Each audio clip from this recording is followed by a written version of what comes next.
A tear sheet's a one-page summary of your model portfolio and includes key fundamental information and highlights its historical performance.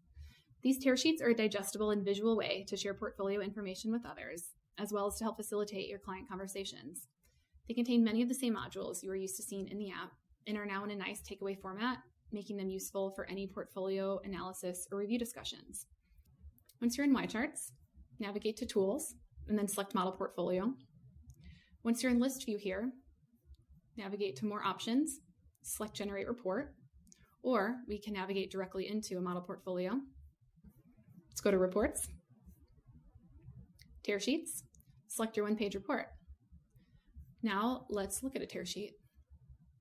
The basic information section is in the upper right over here. Your firm's logo will be shown here if you have one, and there's a description field where you can add anything that you'd like. You'll also notice that your firm's custom colors are applied throughout the tear sheet as well.